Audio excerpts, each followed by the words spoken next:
What's crack-a-lackin'? Welcome in to My Mind is a Weapon Fantasy Football Show. Welcome into episode 151, everybody. I am your host, SleezBall. Today's episode will be my top 32 running back rankings heading into week 12 here into TIERS.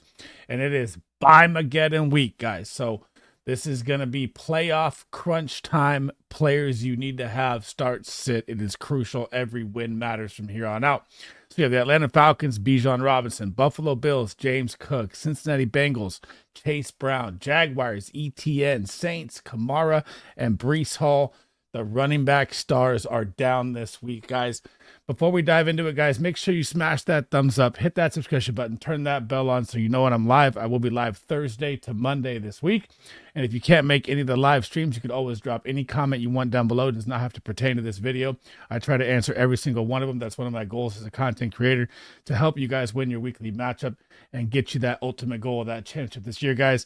And let's dive into my running backs for week 12. So if you're new to the channel, this is my running back board for week 12 here, guys. The ballers tier at the top, the must-start running backs, tier 1, tier 2, tier 3, tier 4, tier 5. I'm going to give you a surprising running back that I'm super high on this week. And again, guys, it's BYEMAGEDDON. So at the bottom right, you see all the running backs on a bye. It is going to be a crazy week of stardom being out.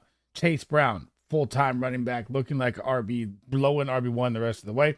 Breece Hall, Bijan Robinson, Alvin Kamara, James Cook, and Travis Etienne. So let's try and nail down these rankings so we can survive the BYEMAGEDDON week and get a dub this week, guys. Starting off with my running back one, it is going to be none other than my same running back one from last week. It is Saquon Barkley, the man, the myth, the legend. The man is just the best running back in football. That's why I ranked him as RB2 coming into the season behind CMC. Of course, I didn't know CMC was going to get hurt, so that really crushed my hopes and dreams there to nail the top two running backs. But we're looking at the numbers here. So Derrick Henry, still the running back, won by 6 points. Saquon has had 2 out of his last 3 games with 30 points, which is absolutely bonkers, guys. Now, the Eagles this week in week 12 are going to be Sunday Night Football going up against the Los Angeles Rams. And like I've said in other videos, Los Angeles Rams defense has gotten better, but none of that matters to me when it's Saquon Barkley. So they ranked 12th versus the running back, 21.3. They ranked 9th in the red zone, so about a top 11 to 10D all the way around. They give up 100 rushing yards a game to the running back position in total, and about a touchdown every other game. But again, Eagles offensive line, one of the best in the league. Saquon Barkley, when you have to deal with A.J. Brown and Devonta Smith, it doesn't matter for me with Saquon Barkley. Number 2, Christian McCaffrey. So he hasn't had his pop game yet, and everyone's like in a little panic mode. Is Christian McCaffrey still Christian McCaffrey? Dude, he's gotten 100-plus yards in both games. He just hasn't found the end zone. I know Tampa Bay and Seattle were good matchups, but look at his workload. 88% snaps, 94% snaps, 20-plus touches in both games. The big Christian McCaffrey game is coming. Stop panicking if you own CMC. This man is about to explode. Number 3, my guy, Devon the Hurricane season is here. Every game he plays with Tua Tagovailoa at quarterback, this man just absolutely balls out. The receiving work is crazy. He's on pace for 100 targets, guys, as a running back, 100 receptions as a running back, which is CeeDee Lamb, Jamar Chase reception numbers, which is bonkers. 20 points, 10 points, 20, 30 points, 27 points, 10 points, 29 points, 23 points. He would possibly be the RB1 overall if Tua didn't get hurt. And the matchup here is even great. So you're going to get the New England Patriots, who are 21st versus the running back, giving up 23.3. They're 26th on the season, 24th in the red zone, 116.6 rushing yards allowed, which is 3rd worst in the NFL. And, dude, it doesn't matter with this guy. The sky is the limit every time he's healthy and out there on the field. I don't care what the matchup is, the way McDaniel schemes up the runs, the way they motion everything, kind of like the McVay tree, is unstoppable with Devon A-Chain. Number 9 is going to be Kenneth Walker. And this is me going out on a limb here. I do know that the Arizona Cardinals front 7 is weak. That's why I'm taking this shot here. This is a big division game. Cardinals 6-4, Seattle 5-5. I know he just went up against the 49ers, only got 14 points. But, I mean, he found the end zone in the game.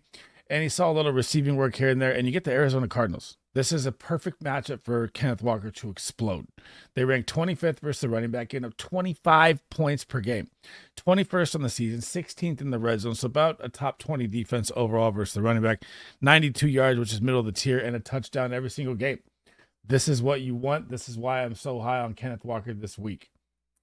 Number 5, Joe Mixon coming off his monster game. I called it. I called 2 touchdowns. He got 3. I didn't expect 3. Unbelievable how bad the Cowboys were. But this is a little different matchup here for Joe Mixon. And I know the game script could lean to more Joe Mixon, probably 20-plus touches again. I'm not going against that. But the Tennessee Titans are a good front 7.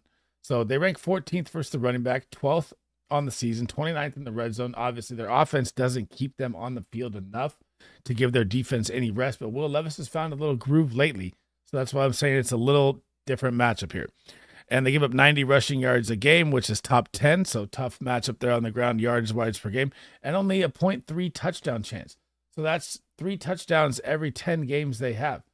Not that great of a number here. So this is a good defense. I think the game script will lead towards Joe Mixon. That's why I'm saying temper it a little bit, but he's still a top 5 running back of mine just because of volume here. Number 6 is going to be Kyren Williams, and he's been in a little slump here.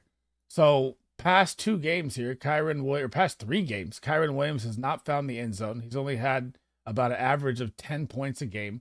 I know the matchup isn't great. You're going up against the Philadelphia Eagles. They're 5th versus the running back, only allowing 17.8 points. They're 2nd on the season, 2nd in the red zone. I'm throwing all that out the window because Sean McVay knows this is one of the biggest games of the year. You're going up against Philly. And you're at a division battle, like I said. You have Seattle, 49ers, Arizona. Everybody is 5-5 in this division, 6-4 for the Cardinals. So every game counts, and they're going to lean on their superstar back here. I do think Puka Nacua and Cooper Kupp, they're also in my top 10 wide receivers. I'll get to that next. But it's got to be a Kyren game here. He's got to be more involved. I know he's still seeing about 20 touches a game, but we need to find the end zone here, and I think this is going to be a game where he finds the end zone and breaks a big one. Number 7, I had Derrick Henry at number 7 last week, and everyone kind of got mad at me. I was like, you're going up against the Pittsburgh Steelers. It's one of the toughest run Ds. He didn't do great. He's going up against the Los Angeles Chargers this week. This is the number 3 run D. They are very good versus the running back. They allow 17.2 points. They're 4th on the season and number 1 in the red zone. It's going to be another tough matchup for Derrick Henry. He can always fall into the end zone at any time, right? Anytime they get to the 1 or a PI or whatever happens, King Henry's going to pop one in. But 81.9 yards they give up, top 5 in the NFL, 0.1 touchdown chance from the Charger defense, and Khalil Mack could be back out there healthy. He's missed the past 2 weeks. That would be a big addition that would hurt him even more. I mean, I still have him at 7 because he's King Henry, but this is going to be a tough matchup here. And I honestly, if it wasn't him, I'd probably rank him a lot lower. I'd probably put him around 20 because the Charger defense is that good, but it's Derrick Henry. I just can't do it. Number 8 and number 9. Oh, I skipped over my bad here. Number 8. This is my sleeper play here. So, Tyrone Tracy Jr., the only rookie running back I pumped up all season long. I obviously missed on Bucky Irving, right? I didn't think he'd get that much work. But I never bought into Blake Corum. I never bought into Trey Benson. I never bought into any of this rookie running back class because look at where they were drafted, man. This class was never a explosive running back class. They were going to be pure handcuffs. The only one I really liked was Tyrone Tracy because I didn't like Devin Singletary. And look what's happening. They're coming off a bye now. They're going to get the Tampa Bay Buccaneers. The Buccaneers give up 25.6 points to the running back. That ranks 28th. They're 25th on the season, 28th in the red zone. They give up 91.4 rushing yards and a touchdown every other game. Now, I know they're going to have Mike Evans back. Maybe that helps them move the ball a little more, of course. But we're going to see Tommy DeVito. And Tommy DeVito was not that bad last year, guys. He had 3 fantasy games where he was over 20 points. He puts a little rushing upside, makes the defense look at the offense a little differently. Danny Dimes, man, they just know this guy can't throw. So they would just stack the box. And now Tommy DeVito never even had a receiver like Malik Neighbors. I really, truly believe that I could even rank Tyrone Tracy higher than this. That is how high I am on Tyrone Tracy this week. But I'm going to leave him at 8. Number 9 and 10, the Sonic and Knuckles, the best duo in fantasy football. All they do is just score 20 points a game each. It's unbelievable. Or 15 average. It never matters. They're always going to be in the top 10 for me. I don't care who they're playing. And now they're playing the Indianapolis Colts, just like the Jacksonville Jaguars. This is your fantasy football pot of gold. They can't stop the quarterback, running back, wide receiver, tight end. It doesn't matter. They ranked 23rd versus the running back, 23 points. You can expect 30 points from Jahmyr Gibbs and David Montgomery this week. 27th on the season, third in the red zone. I don't care about that number at all. They're going to get shredded. 115.1 yards per game given up to the running back, which is bottom 5 in the NFL, and about a 0.6 chance for a touchdown. But when you're going up against the number 1 offensive line and Dan Campbell and what they did last week to Jacksonville, they didn't even care about the score. They were out for blood. I fear for the Indianapolis Colts defense this week. Coming in at number 11. Now, I know Isaiah Pacheco is back, and we don't know if he's going to be out there yet, guys. And the matchup is the Carolina Panthers. So I'm going to throw Isaiah Pacheco up there on the board too. Do they really need Isaiah Pacheco versus the Carolina Panthers? Do they want to risk his re-injury chance on a very, very bad injury that happened to Jalen Waddle last year? And Jalen Waddle was 7-week injury, but it turned into 12 weeks, and he never was the same. And he's never really been the same since. And Isaiah Pacheco runs crazy. So I'm really worried about his re-injury risk. But if he's out there, I'll put him in my top 25 running backs. But Kareem Hunt, if you look at the Carolina Panthers, so they are dead last in everything versus the running back. 30 points a game. They've given up like 8 games, double-digit points to 2 running backs in each game, which is bonkers. They can't stop the run for anything. They're 31st in the season, 32nd in the red zone, 133 rush yards allowed. They're going to pound Kareem Hunt in this game. I don't think they really need to use Pacheco, but I'm putting him on the board because it says he's going to be out there. I still like Kareem Hunt a ton in this game. I think he finds the end zone easy versus Carolina. And if there was no Pacheco, I'd probably have him at number 7 or number 8. Number 12 is going to be James Conner. Dude, this guy is just dominating fantasy football against tough matchups. It's absolutely crazy. So look back at this. He went up against the Jets, a top 5 run D, 23rd. He went up against Chicago, a top 5 run D, 14. He went up against the Chargers, a top 3 run D, 17. It doesn't matter right now with James Conner. The matchup you're going to get now is the Seattle Seahawks, who are 22nd versus the running back, who give up 23.6 points. Watch him do bad against a great matchup just because I said all that. 19th on the season, 17th in the red zone, 120.3 yards allowed, which is bottom 2 in the NFL in yards per allowed per game to the running back. And this is what I'm talking about here. You have this Seattle Cardinals game here. They both struggle versus the run. This is going to be a Kenneth Walker, James Conner show game here. On to number 13, Josh Jacobs absolutely destroyed last week, right? And it was a tough matchup for him. I did not think against Chicago that he would drop 24 points, 76 yards, a touchdown. He saw hella receiving work too with 60 yards through the air. And he popped another big one that got called back too. So he could have had even more yards. And now you're going to get a matchup versus the 49ers. Bosa just got banged up as well. We might get Tre'Davious Ward back out there with his, death of his daughter. Prayers up to him. That was absolutely crazy. And the defense is beat up. No Hufanga back yet. Our outside linebacker might be back in a couple weeks here. This could be a game where Josh Jacobs runs on us heavy. It's in the cold. This is where big bruising backs come in, and this is what they got Josh Jacobs for. The San Francisco 49ers ranked 17th versus the running back, giving up 22.7 points, 15th on the season, and 30th in the red zone.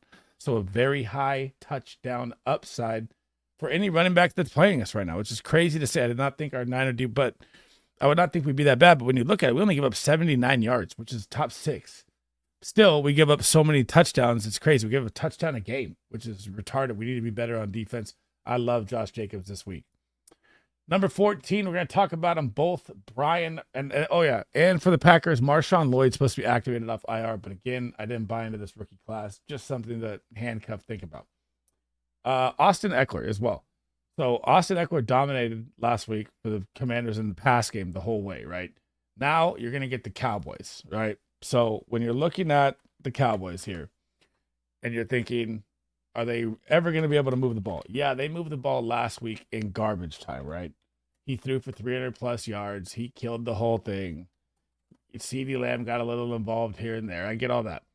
But against Philly, against Pitt, against the Giants, 3 games straight, Austin Eckler's had 18 points. So I know Brian Robinson is back. He wasn't there for those 2 games. He still dropped 17 with Brian Robinson back, but his snap share dropped down to 50%, and he really only saw 2 carries. He did it all in the receiving game with 8 receptions for 89 yards. So Brian Robinson is going to be the plugger here. You're going to get to play against one of the worst run defenses that ranks 30th in the NFL, giving them 27.3 points, 28th on the season, 25th in the red zone, 111 yards, which is bottom 10 as well, and 1.3 rushing touchdowns a game. That's over one. Possibility of 2 rushing touchdowns every time you play the Cowboys. Cooper Rush at quarterback. They should put in Trey Lance. I don't know what they're doing. They named Cooper Rush the starter again. So if you're checking out my waiver wire video, ignore the Trey Lance for this week. I'll have it on there again for next week because I want to see him as a starting quarterback out there. But this is going to be a smash play for Brian Robinson and possibly Austin Eckler, depending on game script. Number 15 and 16 here. Dude, this is like the Sonic and Knuckles mini-me right here. So this one's kind of hard for me to break down, right? Because I really like the matchup. I really love the 2 running backs and how they've been using them. But are they going to be the same with Mike Evans back out there? You know, Mike Evans will see more passing work, obviously. He might open up more in the running game, obviously, as well. But I still love these guys for a double-digit play together. Look at what they've done. 15, 16, 13, 15, 12, 15. I like them both to score 10 points again. And it's crazy to say, but I'm going to put them both in the top 20 running backs this week. Number 17, Jonathan Taylor, had one of those games that was absolutely crazy last week, right? I know it wasn't a great matchup versus the Jets, but he saw 26 touches and only had 60 yards. That is going to be very select times in NFL history. A superstar like Jonathan Taylor is going to see that much volume and not get anything done with a great offensive line. But you're going up against the Detroit Lions now. The Detroit Lions could pound this game out where it's a passing game for the Colts, and Jonathan Taylor's not really a passing back. He catches a couple passes here and there. I think his most receptions on the season is 3. But the Detroit Lions only allow 17.6 points. That's number 4. They're number 5 on the season, number 4 in the red zone, so top 5 run D all the way around. And they're still stopping people without their superstar defensive end who went down for the year. And I mean, they're only giving up 72.1 yards. Now, what you also saw with the Colts in that game was when they got to the goal line, it became Anthony Richardson's show, which is exactly what I called against the Jets. But I mean, Minnesota blitz is heavy, so you could probably see more of a package where Anthony Richardson jumps out to the middle, takes off quarterback runs here. And I think with him back, it really hurts Jonathan Taylor, but only in these matchups. This is another tough matchup, so I have Jonathan Taylor a lot lower this week. Number 18 is Ramondre Stevenson. The guy is back to getting 20 touches in football. Again, this is what should have been happening all year long. So the last 2 games, he's had 21 and 25 touches. Games before that, I know he's a little banged up, so he's playing half the time. But even when I look at the beginning of the season, he went, from 20 touches, then back to mid. And I never understood what the Antonio Gibson thought was there. It's not a good play. But they get the Miami Dolphins. The Dolphins rank 24th. They give up 23.8 points. 20th on the season, 26th in the red zone, so the touchdown upside is high. Drake May has created a better offense here in New England, 100%. They just need to give him a couple more weapons and watch what this guy will do. Same with Bo Nix. And Bo Nix is going crazy, but I've already talked about that in my quarterback video. But what's weird is the Dolphins, now that they have a little life, they're fighting. So I thought Kyren Williams was going to smash the Dolphins. He did not. So this is why I have Ram in the middle, because the Dolphins' numbers versus the run is bad, but they have that fighting spirit, and the defense is playing lights out, and they're trying to save their season. So everything on paper looks good for the matchup. I'm just tempering my expectations with Ram a little bit because the Dolphins are just on a different level right now. Number 19, DeAndre Swift and his boy, Roshan Johnson. Welcome to the rankings for the first time on the year. And DeAndre Swift lost a lot of touches here, guys. So Shane Waldron out as the offensive coordinator, Thomas in from the from the McVay tree from the Rams. And all of a sudden, you see a shift here. Yes, DeAndre Swift did break the long one. He did get a touchdown to save his fantasy day. But he only saw 50% of the snaps this time, which is his lowest of the season. So you can tell that we're hitting the cold weather. You want the bruising back to be out there. That was Roshan Johnson. He's already seen all the goal line work this year. And then he saw 10 carries and a couple receptions. Now he's getting more involved than ever. DeAndre Swift owners should be really nervous. But in the matchup versus Minnesota, I really don't like either one of them, to be honest. Minnesota is number 2 versus the running back, 16.8 points. 3rd on the season, 5th in the red zone. So top 5D in every single category, 65 yards allowed per game, which is number 3 in the NFL. They're top 5 in every single category. And you're going to be in the cold. This defense is going to be coming at him. I mean, could Swift still break one here and there? Yeah. Does he see a lot of receiving work when they bring their heavy blitz packages at 65%? That could help him. Yeah. It's just going to be rough for me with the new split they have going on. Number 20. It's time to hit the panic meter to the max on Aaron Jones. I mean, we just saw Cam freaking Akers get 13 touches in the game. And there's not an injury that we saw anything going on with Aaron Jones. I don't know if the Vikings are just, trying to cruise to the playoffs here and save him for later, or if his injuries that have been, minor every single game, missing, snaps in week 5, missing snaps in week 10, missing snaps in week 11, missing snaps in week 3, these minor injuries. Dude, the guy's turning 30. He's a smaller back. He's not King Henry. He's had 5 MCL tears to his knee. And this is why I didn't draft any Aaron Jones this year. I know he's been killing it when he's healthy. I mean, the guy has, 3 20-point games this year, 25, 18. He's been close to 3 20-point games. But we're coming down the stretch here, and it looks like his body's wearing down, or either the coaching staff is trying to save him for the playoffs. And it's really starting to scare me with him. Number 21, Tony Pollard. And this one is going to be interesting here as well, too, because they had Tyjae Spears go down earlier in the game with a concussion, right? So we don't know if he's going to be out there versus Houston. Obviously, Houston's very good versus the run. They're number 6 versus the run, allowing 17.9 points, number 7 on the season, and 12 in the red zone. So about a top 8 D all the way around, 81.6 yards, which is top 7 as well. This is a very good run D. You saw Rico Dowdle do absolutely nothing. I mean, different situation, obviously, with the Cowboys. But if you get, Tyjae Spears to miss this game, which he could. A couple players have passed concussion protocol in a week. I mean, so I'm not going to go against that. I still don't love the matchup, but if you get Tony Pollard out there as the full down guy, I would like him better than DeAndre Swift and put him right next to Ramondre Stevenson. But it's early in the week, so I don't know if Spears is going to pass protocol or not. And I've done a couple videos where I've said that players don't pass it in a week, and then they have. So I'm not doing that again. So I'm just going to rank Tony Pollard right here for now, but I would put him higher if Tyjae Spears is out. Number 22 is going to be Najee Harris, and we're going to talk about Jaylen Warren at the same time here. Dude, Najee, guys, has looked great. And I've got to admit that I was definitely wrong. I did not think that he would be this solid at fantasy football. I thought the split would be better. Warren would see more, and you're seeing 20 touches a game from Najee Harris now on limited snaps. So think about this. At Washington, still gets 11 points, right? Wasn't a great game. 21 carries. Then you go versus Baltimore, one of the best run Ds, 13 points, 18 carries, 4 receptions, another 20-plus touch game. It's cold weather time. It is big bruising back time. The matchups he has have not been great. This matchup is not great versus Cleveland either. They are number 7 versus the running back, giving up 18 points, number 6 in the red zone. Number 6 in the season, 19th in the red zone, so a little higher touchdown upside, 83 yards, which is top 10 as well. But they do give up a touchdown a game.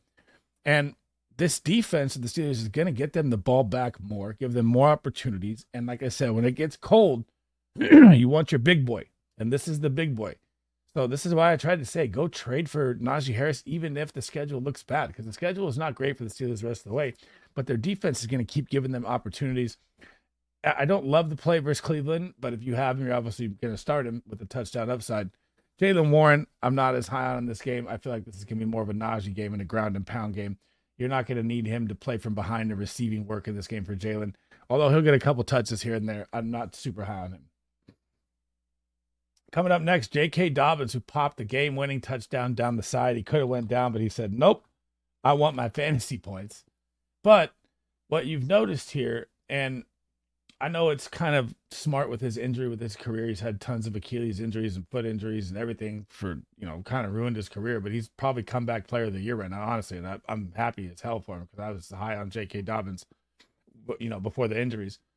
But goes up against Cincy, 73% of the snaps. Tennessee, 66% of the snaps. His lowest. And Gus is starting to get a little work here and there. And you saw Gus come out and get the first carry of the game. And then you saw the Chargers at the red zone using Hassan Haskin. So, do I still like that JK is popping off? He still, saw 12 touches. I don't expect 20 points on 12 touches all the time. You're playing the Baltimore Ravens. This defense is lights out versus the run. Number 10 on the season, number 10, allowing 20.7 points, number 14 in the red zone. and they only give up 61 yards, which is second best to the Kansas City Chiefs. So I really do not love J.K. Dobbins on Monday Night Football here. Coming up after him, Chuba Hubbard, the guy that has been the hero running back play of the year has been Chuba, the guy Hubbard. But what we're going to have this week, and I missed out big time in my rankings last time. I thought that Jonathan Brooks would be out there and you'd see a little split here. And then he goes out for 88% snaps and drops 25 points and just poops on my call with 100 and 200 yards total, like 180 yards. I don't have the stats up, but I know he went bonkers before the bye in week 10. And now you get the Kansas City Chiefs. And now you get a Jonathan Brooks debut, quote unquote, is the update. Make sure you're paying attention. But the Kansas City Chiefs are number 1 versus the running back, guys. 14.9 points allowed. Number 1 on the season. Number 7 in the red zone. Number 1 in yards allowed. I don't like anything for Chuba Hubbard here. If you have him and you're forced to play him because BYEMAGEDDON, good luck. If you can find your way around to like a guy with a touchdown upside like Roschon Johnson or something like that, maybe plug him. I mean, I just don't know how the volume is going to look with Jonathan Brooks here either. And do we really think Carolina is going to stay in this game? I do not against the Chiefs. They're coming off a loss. They're pissed off. I think it's going to be a really rough outing for Chuba Hubbard. Number 26, the Dallas Cowboys, man. Yay. There's no run game here at all for the rest of the season. Just get that out of your mind. If you own Rico Dowdle, if you own Zeke, if you own Dalvin Cook, whatever it is, it's going to be rough, man. And I know it's BYEMAGEDDON week, so if you need to, you're forced to play him, you're forced to play him. But, I mean, you get Jerry Jones comes out and says, Rico Dowdle is our guy. This is our 3-down back. And he plays 49% of the snaps, only seen 10 carries for 28 yards, right? Not great. Not a 3-down back role. It's not what Jerry Jones is telling me. I'm not buying it. You're playing the Washington Commander Rundy, who used to be in the bottom of the barrel, but like I've said in other videos, when they switched to the single high, which is why Dan Quinn should be the coach of the year, legitimately, their defense has raised up to about 18, 17 versus the pass. They're not bad. So they're 19th versus the run now. But remember, this is coming from dead last. So they've worked their way up to a good average here. So they want 23 points to their running back, 15th in the red zone, jumped up there as well too. 123.4 yards allowed, which is, bottom 2 in the NFL. But again, they played Saquon Barkley. You saw what happened. He's a man on a mission. It's different. And this defense was so bad to start, they were crushed by numbers. So temper those numbers. I'm telling you, Rico Dowdle, maybe a flex play if you're forced to. I don't really love it. Coming up after him, Javonte Williams, of course, the guy that I hate on all year long, gets pushed in for 5 yards by the team for a touchdown, and my phone goes bonkers, and everyone's texting me, and he gets 18 points. Dude, the guy only had 9 carries. 9 carries, right? That's not good volume. I know he saw 4 receptions for 28 yards as well. So that's 12 touches, 13 touches. Come on. I mean, you get the Las Vegas Raiders. Could he be a decent flex play? Yeah, don't buy into the hype of he's going to start taking the rollback or nothing like that. They do rank 26th versus the running back, 23rd on the season, 27th in the red zone. So it's a nice play, but Estime may see the goal line work. Jaleel McLaughlin involved as well. It's so hard to judge who's going to hit. They go every other week. It's like a roller coaster ride. This guy's only had double-digit points 3 times in the past 8 games. So it's up, down, up, down. I know the matchup's great. Do I trust it? No, I do not. I don't know how it's going to play out with this running back room ever, even though the Broncos are kind of fighting for a playoff spot. Coming up after him is going to be Nick Chubb, and it's over. It's done. The Nick Chubb experiment, if you didn't get out and trade him, you should have. Because that was his last smash matchup. It was versus the New Orleans Saints. And guys, he played his lowest amount of snaps of the year at 30%. He saw 11 carries for 50 yards. Yeah, it's a good average. The New Orleans Saints really struggle versus the running back. Now he's going up against Pittsburgh, one of the top defenses in the NFL. Then he gets Denver. Then he gets Pittsburgh. Then he gets KC. These are all 4 straight top defensive games here. Then in the semifinals, you get the Bengals. That's okay. Then you get Miami. That's okay. In the finals, then you get Baltimore. It's not going to go well for Chubb here. And Jerome Ford outsnapped him last week, coming back healthy. That is very strange to me. I know they fell behind in the game, and the game script kind of, led to more passing work for the Browns. But yikes, it's not going to look good here for the next 4 weeks for Nick Chubb. or sorry, 3 weeks, 4 weeks. Yeah, it's going to be really rough for him. Oh, and I'm talking about Jerome Ford at the same time. So my running back 31. Sorry, guys, forgot about that. We're coming to the end here. Jerome Ford, and this is what I'm talking about right here. I'll do them both. Usually I talk about both running backs at once, but he saw 56% of the snaps to Nick Chubb's 30. What is going on? Like, Nick Chubb worked his way back from major injury to be the running back, and then Jerome Ford comes back off his injury and is the guy. I'm blown away by this. I know, like I said, it was a game script. He only saw 5 carries for 10 yards, but he saw all the passing work. And that's where Nick Chubb is really going to get hurt in this, because I don't see the Browns really being up in these next 4 games. So that's why I have Jerome Ford here, because they're probably going to use the passing back more. Honestly, you should put Jerome Ford above Nick Chubb, honestly, at this point. I'm such a Nick Chubb fan. I feel terrible about the schedule coming ahead for him. Bang! Thanks for rocking with me today, guys. That is the end of the episode. That is my top 32 running back tiers heading into week 12 with BYEMAGEDDON to help you guys get your wins, man. Before we head out, guys, again, make sure you smash that like, make sure you smash that subscription, turn that bell on. It helps me out a ton. There's my dog saying hi. And again, I can't thank you guys enough for all the support. It has been a wild ride this season, and all the support you guys show me makes me work even harder for you guys. I absolutely love it. If you want to check out my quarterback, defense, kickers rankings, those are out. Waiver wire is also up for tonight. I'm going to try and get my wide receiver and tight ends out here by the end of the night, and then I'll start on my stardom sit-ems tomorrow, guys, for every single position. I missed it last week. I'm going to try to get it out with all the holiday and stuff going on. I can't promise anything, but I'm going to try to. And that's it for me in this video, guys. I hope to catch you guys in the next one. SleezBall out.